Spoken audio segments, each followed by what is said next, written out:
Hello students, कैसे हो आप सभी लोगों का स्वागत है वोल्केनो आईएएस के इस प्लेटफॉर्म पे। स्टूडेंट्स, अगर हम बात करें इस लेक्चर की तो ये लेक्चर हमारा इन्वायरमेंट सीरीज़ का लेक्चर है, जिसके अंदर हम इन्वायरमेंट के जो क्वेश्चंस होते हैं उनकी यहाँ पे प्रैक्टिस करवाते हैं आपको।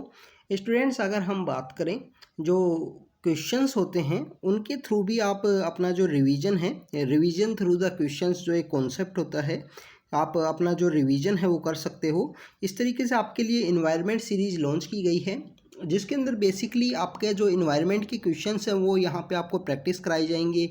उनसे रिलेटेड जो एक्स्ट्रा इन्फॉर्मेशन है वो आपको दी जाएगी।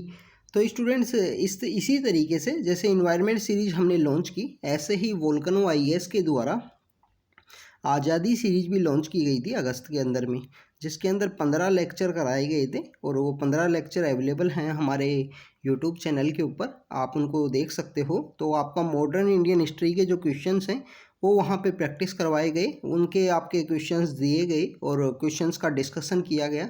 इसी तरीके से और भी जो सब्जेक्ट हैं, जैसे आप देखिए कि आर्ट एंड कल्चर है, आप देखिए कि इसके अलावा और सब्जेक्ट हैं, मॉडर्न हिस्ट्री है, एंशिएंट हिस्ट्री है, अगर हम बात करें मेडिवल हिस्ट्री है, इसके अलावा अगर हम बात करें जो इकोनॉमी है, इस तरीके के जितने भी सब्जेक्ट्स हैं जो यूपीएससी के सिविल सर्विस एग्जामिनेशन के लिए इम्पोर्टेंट हैं, तो उन सभी के आपके क्वेश्चंस हैं उनकी आपको कंटिन्यू प्रैक्टिस कराई जाएगी। तो स्टूडेंट्स, समय ना वेस्ट करते हुए आज का जो ये लेक्चर है इसको स्टार्ट करते हैं।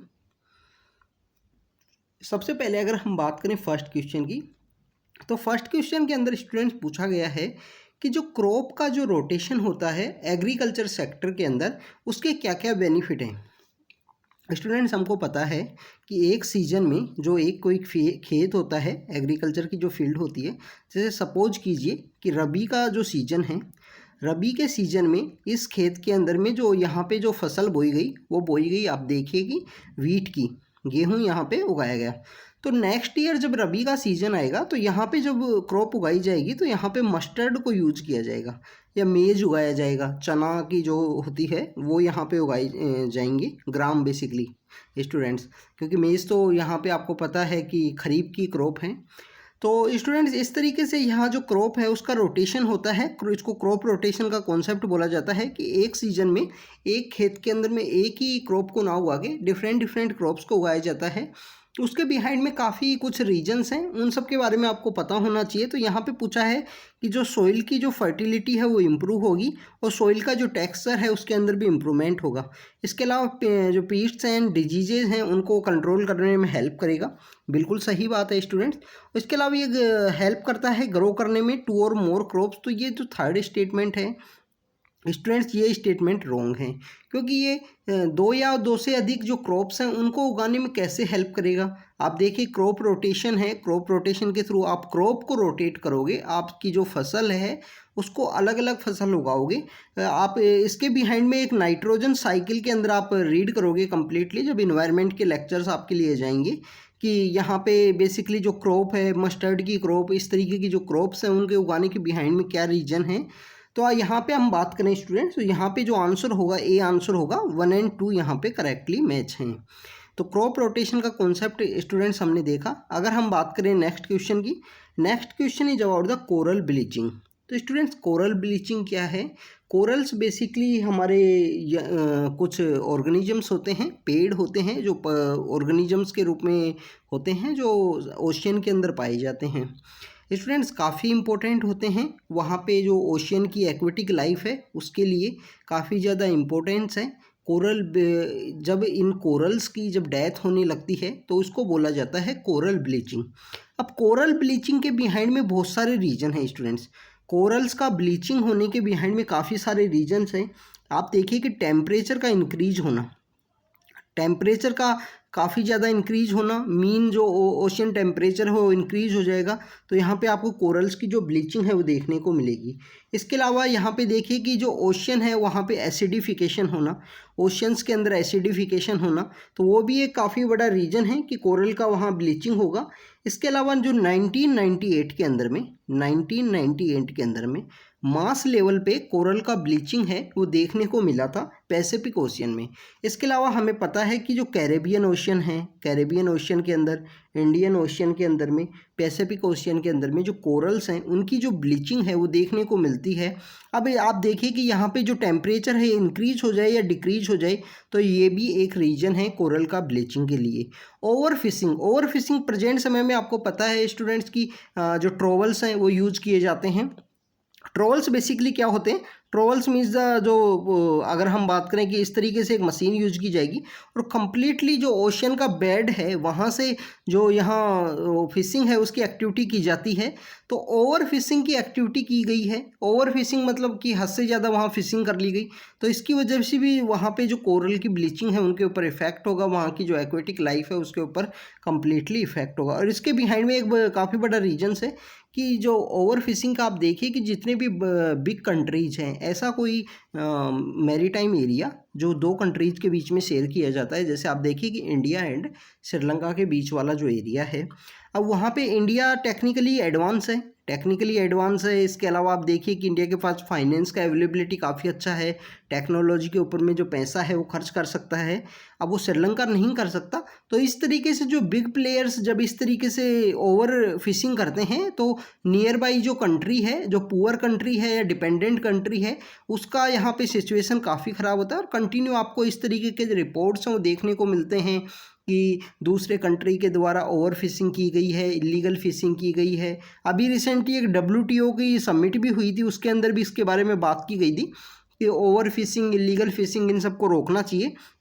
सोलार का यहाँ पे बताया गया है कि अगर सोलार का इरेडियंस जो है इंक्रीज हो जाए, सैलिनिटी के अंदर चेंज हो जाए, तो ये चारों ऑप्शन हैं, चारों ऑप्शन करेक्ट हैं। यहाँ पे जो आंसर होगा वो डी होगा कि ये कोरल ब्लीचिंग से रिलेटेड हैं स्टूडेंट्स। अगर हम बात करें स्टूडेंट नेक्स्ट क्वेश्चन की, next question is about the Montreux record से बारे में है। स्टूडेंट्स आपको पता है 1971 के अंदर में एक यहाँ पे कन्वेंशन होता है, उसको बोलते हैं रामसर कन्वेंशन। रामसर एक सिटी है ईरान के अंदर में, रामसर कन्वेंशन बोलते हैं। रामसर कन्वेंशन से रिलेटेड ही एक मॉन्ट्रेक्स रिकॉर्ड है। इसके अंदर जो रामसर से रिलेटेड जो वेटलैंड्स हैं, जो साइट्स हैं, उनको यहाँ पे रखा जाता है। और जहाँ पे जो अगर हम बात करें कि वहाँ पे कंटिन्यू अगर थ्रेट हो रहा है वहाँ के एंथ्रोपोजेनिक एक्टिविटीज़ को, तो इस वजह से उनको यहाँ पे रखा जाता है। अगर हम इंडिया में बात करें तो मॉन्ट्रेक्स रिकॉर्ड ये आया था 1990 के अंदर, वैसे तो 1990 में 1990 में आया था ये। तो स्टूडेंट्स अगर हम बात करें मॉन्ट्रेक्स रिकॉर्ड के अंदर में, इंडिया की दो साइट हैं। एक तो है राजस्थान के अंदर में जो केवला देव है जो राजस्थान के अंदर में है। दूसरी यहाँ पे साइट है लोकटक लेक आपको मिलेगी मणिपुर के अंदर में। तो स्टूडेंट्स ये दो साइट हैं, केवला देव एंड लोकटक लेक। केवला देव है और लोकटक लेक, इसकी दो साइट हैं जो मॉन्ट्रेक्स रिकॉर्ड के अंदर है। इससे पहले जो चिल्का लेक है वो भी इसी का पार्ट हुआ करती थी, मॉन्ट्रेक्स रिकॉर्ड के अंदर आया करती थी, बट उन्होंने उनका जो एक्वेटिक इन्वायरमेंट है, जो वहाँ पे सिचुएशन है, उनको इम्प्रूव किया और उसको मॉन्ट्रेक्स रिकॉर्ड से बाहर निकाल दिया गया, क्योंकि वहाँ पे जो सिचुएशन है वो इम्प्रूव हो गई थी। तो ये wetland sites under the threat of anthropogenic activities के थ्रेट के अंदर होती हैं, उनको यहाँ पे मॉन्ट्रेक्स रिकॉर्ड की जो रजिस्ट्री होती है उसके अंदर में रखा जाता है। तो स्टूडेंट्स ये रामसर साइट्स हैं, रामसर साइट्स वेटलैंड्स को ही काउंट किया जाता है। रामसर साइट्स में इंडिया में कितनी रामसर साइट हैं इसके बारे में आज कमेंट सेक्शन के अंदर बताना, क्योंकि 15 अगस्त को इस साल के 2022 का जो 15 अगस्त था, हमारे ministry of environment and forest ने कुछ हमारी जो साइट्स हैं वो इंक्रीज़ हुई हैं अभी रामसर के अंदर में, तो हमें पता होना चाहिए। तो यहाँ पे जो आंसर होगा वो बी आंसर होगा, मॉन्ट्रेक्स रिकॉर्ड है वेटलैंड से related. Next question is about the Keibul Lamjao national park से रिलेटेड है। स्टूडेंट्स ये लोकटक लेक वाला ही है बेसिकली, जिसके बारे में अभी हमने बात की। तो केबुल लामजो नेशनल पार्क है जो इंटीग्रल पार्ट है लोकटक लेक का, and also the only floating national park है वर्ल्ड के अंदर में। बेसिकली यहाँ पे फुमडीज पाई जाती हैं स्टूडेंट्स। जो केबुल लामजो नेशनल पार्क है, फुमडीज क्या होती हैं, जैसे सपोज कीजिए कि ये लेक का एरिया है, यहाँ पे ऐसे मिट्टी के ऐसे आपको जो ढेले बोलते हैं ना जिसको, ऐसे इस तरीके से आपको मिट्टी के वो मिलेंगे। और ये यहाँ पे इनका बेसिक चीज़ ये है स्टूडेंट्स कि जब जब पानी होगा तो ये ऊपर आ जाएंगे और ये फ्लोट करते रहते हैं, जैसे इतने मिट्टी के एरिया होते हैं, यहाँ पे कुछ उगा होता है तो ये बेसिकली यहाँ पे कैबुल नाम जो इनको फुमडीज बोला जाता है। डिकम्पोजिशन जो यहाँ पे अगर हम बात करें प्लांट मटेरियल जिनको लोकली फुमडीज बोला जाता है, और फिर बाद में नीचे भी चले जाएंगे समर के समय में। ये सब भी आपको पता होना चाहिए कि समर के टाइम में ये श्रिंक कर जाते हैं, जो लेक का जो यहाँ पे डेप्थ है वहाँ तक पहुँच जाते हैं। यहाँ पे जो डियर पाए जाते हैं उनको बेसिकली डांसिंग डियर भी बोला जाता है स्टूडेंट, क्योंकि बेसिकली वो जब इसके ऊपर होंगे और ये फ्लोट करते रहते हैं तो वो यहाँ पे हिलते हुए, उनकी जो पोजीशन है वो हिलते हुए दिखाई देगी। इस वजह से उन डियर्स को डांसिंग डियर भी बोला जाता है, और उनकी जो IUCN स्टेटस है वो एंडेंजर्ड है। तो यहाँ पे फर्स्ट स्टेटमेंट करेक्ट है। सेकंड स्टेटमेंट भी करेक्ट है कि लोकटक लेक का वो इंटीग्रल पार्ट है। कैबुल नाम जो नेशनल पार्क है फ्लोटिंग है। जो डियर पाए जाते हैं ब्रो एंटीलेट डियर हैं, उनको डांसिंग डियर भी बोला जाता है। इसके अलावा जो फुमडीज हैं जो यहाँ पे फ्लोट करती हुई मिलेंगी तो वो मिलती हैं। तो यहाँ पे जो आंसर होगा वो होगा डी आंसर, कि बेसिकली तीनों स्टेटमेंट यहाँ पे करेक्ट हैं। आप यहाँ पे इसका स्टेट बताना कि कौन से स्टेट के अंदर पाई जाती हैं। आपको मैं यहाँ पे हिंट देता हूँ कि हमारे जो नॉर्थ ईस्ट के जो स्टेट्स हैं उसके अंदर में ये नेशनल पार्क है। कैबुल नाम जो नेशनल पार्क जो है हमारे नॉर्थ ईस्ट के जो स्टेट्स हैं वहाँ पे पाया जाता है। स्टूडेंट्स, अगर हम बात करें नेक्स्ट क्वेश्चन की, तो हाँ इसमें पूछा गया है हमारे एटमॉस्फेयर की लेयर होती हैं, इसके अंदर में जो स्ट्रेटोस्फेयर के अंदर जो ओजोन पाई जाती है उसको किसके अंदर में काउंट किया जाता है। स्टूडेंट्स, सबसे पहले हमको पता होना चाहिए कि ओजोन की इम्पोर्टेंस क्या है। स्टूडेंट्स, अगर हम बात करें कि एटमॉस्फेयर में इस तरीके से जो लेयर्स बनी हुई हैं, तो जो सेकंड लेयर है वो है स्ट्रेटोस्फेयर की लेयर, जो काफ़ी ज़्यादा इम्पोर्टेंट है। यहाँ पे ओजोन की लेयर पाई जाती है। ओजोन की लेयर हमको प्रोटेक्ट करती है। प्रोटेक्ट किस चीज़ में करती है? जो अल्ट्रा वायलेट रेज हैं जो सन से आती हैं वो यहाँ पे उनके द्वारा उनको एब्जॉर्ब कर लिया जाता है। ओजोन के लिए ही यहाँ पे आपको मॉन्ट्रियल प्रोटोकॉल है, वियना कन्वेंशन है, उसके अंदर ही एक किगाली एग्रीमेंट भी आया अभी रिसेंटली। किगाली एग्रीमेंट क्या है कि जो ओजोन डिप्लेटिंग सब्सटेंस हैं जिनकी वजह से ओजोन के अंदर डिप्लीशन होता है, उसकी जो लेयर है उसके अंदर में होल या ऐसी कोई सिचुएशन क्रिएट होती है, तो जो ओजोन डिप्लेटिंग सब्सटेंस हैं उनको यहाँ पे फेज आउट करना है। उनको हमारे डेली यूज़ में, हमारे रेफ्रिजरेटर, जो AC है, इन सब के अंदर में यूज़ नहीं करना है उनको। इसी से रिलेटेड ही और ओनली ऐसा कन्वेंशन है ओजोन लेयर से रिलेटेड जिसको वर्ल्ड के यूनाइटेड नेशन के सभी कंट्रीज़ ने रेटिफाई किया है।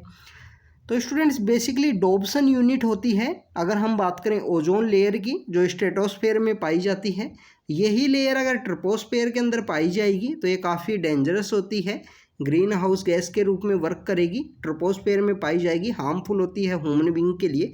बट यही लेयर, यही ओजोन की जो गैस है, अगर ये ओजोन की गैस स्ट्रेटोस्फेयर में पाई जाती है तो हमारे प्रोटेक्शन के लिए, हमारे लिए, ह्यूमन बीइंग्स के लिए काफ़ी ज़्यादा इंपॉर्टेंट है।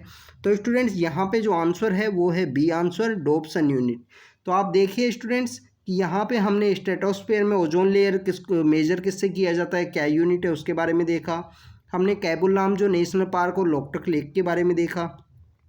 हमने मॉन्ट्रेक्स रिकॉर्ड के बारे में देखा। इंडिया में 2 साइट जो हैं, कैबुल नाम जो नेशनल पार्क और जो हमारी यानी केवला देव और लोकटक लेक, जो यहाँ पे हमारी 2 साइट हैं जो मॉन्ट्रेक्स रिकॉर्ड के अंदर में आती हैं। पहले चिल्का लेक भी हुआ करती थी, बाद में उसको रिमूव कर दिया गया। हमने यहाँ पे देखा कोरल ब्लीचिंग के बारे में। 1998 में जो मास लेवल पे ब्लीचिंग हुई थी, 2014-15 के समय भी एक बार काफ़ी ज़्यादा ब्लीचिंग के जो न्यूजेज हैं वो सामने आई थी कोरल ब्लीचिंग की।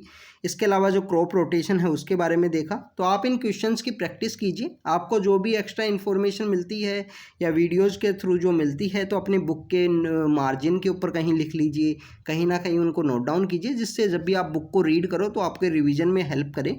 तो students, thank you very much.